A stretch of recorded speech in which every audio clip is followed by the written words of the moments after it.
उत्तरकाशी से बड़ी खबर, टनल में पाइप भेजे गए हैं और इन्हीं पाइप से निकलेंगे फंसे हुए मजदूर। तो उसकी तस्वीर भी इस वक्त आपको दिखा देते हैं। टनल के अंदर अभी भी 40 मजदूर फंसे हुए हैं। मौके पर एक स्टील की पाइप भेज दी गई है और इन पाइप को अब अंदर फिट किया जा रहा है, जिसके जरिए इन 40 मजदूरों का रेस्क्यू किया जाएगा।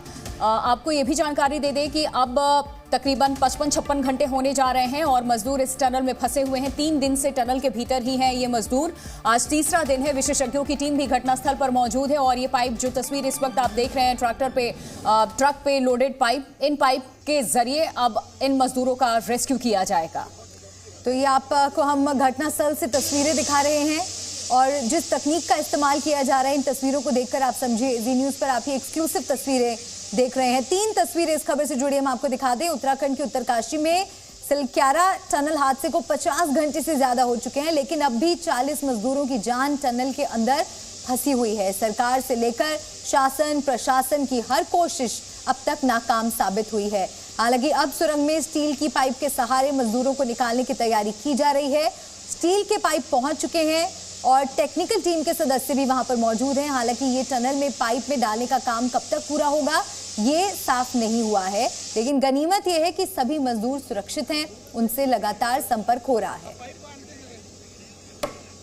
सुरेंद्र दसीला इस खबर पे और ज्यादा जानकारी के साथ हमारे साथ जुड़ चुके हैं। उत्तरकाशी से सीधे उनका रुख करते हैं। सुरेंद्र, क्या अपडेट आपके पास? क्या ये जो पाइप मौके पर पहुंची हैं, इनको किस तरीके से फिट किया जाएगा और कब तक मजदूरों को बाहर निकाल लाने की यहाँ पर दिख रहे हैं आसार कि ये सफल हो सकता है रेस्क्यू ऑपरेशन? देखिए, टनल में जो तमाम ये 900 mm डायमीटर के जो पाइप हैं उनको फ़िलहाल वेल्ड किया जा रहा है और वेल्ड करने के बाद जो ऑगर मशीन है, जो ख़ास तौर पे सीवर लाइन के लिए प्रयोग होती है, उस ऑगर मशीन के ज़रिए मलबे के बीच से होते हुए इनको निकाला जाएगा। यानी इन पाइप के ज़रिए इनको जब ये मलबे को क्रॉस कर लेंगे तो फिर इसी के अंदर से लोग स्लाइड होते हुए या झुकते हुए बाहर की ओर निकलेंगे। इस दौरान अगर मलबा भी गिरेगा तो इस पूरे जो ये पाइप हैं, इन पाइप में किसी तरह का नुकसान नहीं होगा। यानी जिन लोगों को रेस्क्यू किया जाना है उन्हें बड़ी आसानी से रेस्क्यू किया जा सकेगा। इसीलिए ये पूरा प्लान कल रात डिसाइड हुआ था और आज सुबह से इस पर काम शुरू हो गया है। पाइप को वेल्ड किया जा रहा है और उसके बाद इनको अंदर भेजा जाएगा। अभी थोड़ी देर पहले डिज़ास्टर जो मैनेजमेंट के सेक्रेटरी हैं डॉक्टर रंजीत सिन्हा, उनसे मेरी बात हुई तो उन्होंने ये बताया है कि 25 से 30 घंटे प्लस माइनस लेके हम चल रहे हैं, क्योंकि अगर कोई हार्ड रॉक बीच में आएगी तो फिर उसको काटना पड़ेगा, उसमें दिक्कतें होंगी। लेकिन अगर बहुत इजीली ये मूव हो जाता है तो ये मान के चलिए कि अगले 25 से 30 घंटों में इन लोगों को आसानी से निकाला जा सकेगा, जो अभी तक तमाम एक्सपर्ट जानकारी दे रहे हैं। सुनिए सुरेंद्र, जरा ये भी समझाइए कि क्या ये ज़रूरी होगा कि दिन ढलने से पहले, यानी कि रात होने से पहले पहले ये ऑपरेशन खत्म हो जाए? क्या अंधेरा होने के बाद इस ऑपरेशन में दिक्कतें आ सकती हैं, और अगर आ सकती हैं तो उससे कैसे डील किया जाएगा? उसके लिए क्या विकल्प है?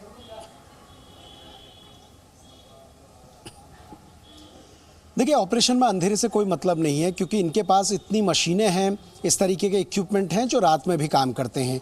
बड़ी दिक्कत यह है कि जो जब मशीनों से काम किया जाता है, हैवी मशीन से काम किया जाता है, एक्सवेटर हो या फिर जेसीबी हो, इनसे जब काम किया जाता है तो ऊपर से मलबा गिरता है। इसी वजह से ये डिसाइड किया गया कि हम इस मलबे को हटाने के बजाय ऑगर मशीन की मदद से तमाम जो स्टील पाइप हैं जो 900 mm के डायमीटर के हैं, इनको अगर हम उस मलबे के बीच से निकालते हैं तो मलबा अगर ऊपर से भी आता है, उस दौरान अगर कोई पाइप के रास्ते आर पार हो रहा होगा तो उसको किसी तरीके का नुकसान नहीं होगा और ये ज़्यादा सुरक्षित माध्यम हो सकता है।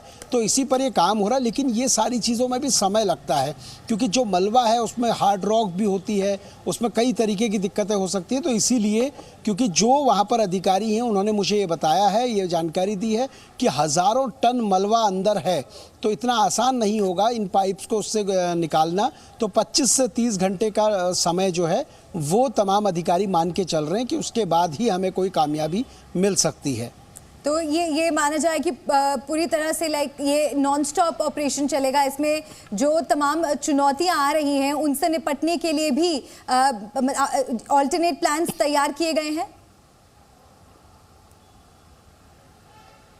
जी बिल्कुल बिल्कुल। देखिए, लंबा समय लगेगा और नॉन स्टॉप ये प्लान चलेगा, क्योंकि जिस प्लान के तहत काम हो रहा है उस पर यही डिसाइड किया गया है कि सारे जो पाइप्स हैं इनको जोड़ने के बाद मशीन के ज़रिए इनको धीरे धीरे आगे की ओर भेजना है। और अगर एक बार ये मलबे के जो मलबा जहाँ तक है उसको अगर ये पार कर जाते हैं तो इसके अंदर से आते हुए आपको लोग उसके बाद नज़र आएंगे जिनको रेस्क्यू करना है। सबसे पहले एसडीआरएफ एनडीआरएफ की टीम इससे होकर जाएगी, ये देखेगी कि इससे जाना सेफ है, क्या स्थिति है, और उसके बाद अंदर जाने के बाद जो तमाम लोग होंगे उनको इस पाइप से उनको लाया जाएगा जिससे कि उनको बाहर निकाला जा सके, उनका और ट्रीटमेंट जो होना है वो हो पाए। चलिए, उम्मीद यही है सकुशल ये ऑपरेशन जल्द से जल्द पूरा हो, क्योंकि आज तीसरा दिन है, परिवार वाले भी परेशान हैं और जो अंदर ये 40 मजदूर फंसे हुए हैं इस वक्त, उनकी स्थिति का यहाँ अंदाजा लगाया जा सकता है कि किस तरीके से वो डरे सहमे भी होंगे, क्योंकि इतना वक्त लंबा बीत चुका है, अभी तक ऑपरेशन सफल नहीं हो पाया। शुक्रिया सुरेंद्र आपका।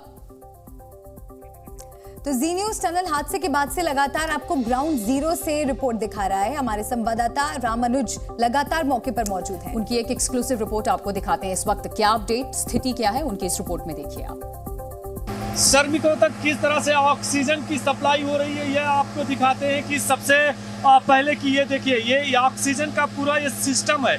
यहाँ से उन तक ऑक्सीजन को भेजने के लिए पूरी ये मशीन लगी हुई है जहाँ से ऑक्सीजन की सप्लाई जा रही है। आप इसको देखिए, ग्राउंड जीरो से कैसे ऑक्सीजन की सप्लाई होती है उसको आप देख सकते हैं। ये पाइप के थ्रू पूरी ऑक्सीजन की सप्लाई उन मजदूरों तक हो रही है और ये जंग लगी जरूर आपको यहाँ पर पाइप दिखेगी, लेकिन आप टनल के अंदर में अगर देखेंगे तो इसी तरह से पूरी पाइपलाइन काफ़ी दूर तक आपको नज़र आएगी। और आप यहाँ देख सकते हैं कि ये जो पाइपलाइन है ये लाइफ लाइन का काम कर रही है। ये सबसे बड़ी बात है कि यहाँ से ऑक्सीजन की सप्लाई हो रही है और 200 मीटर दूर तक आप देख सकते हैं टनल को कि ये कैसे यहाँ तक पूरा जो टनल है दिखाई दे रहा है।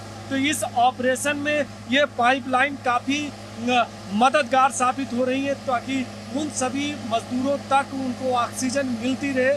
टाइम टू टाइम पर ये मशीन चलाई जाती है और इस मशीन में बाकायदा एक मीटर भी लगा हुआ है जो ये बताता है कि कितनी ऑक्सीजन कितनी मात्रा में यहाँ से छोड़ी जा रही है।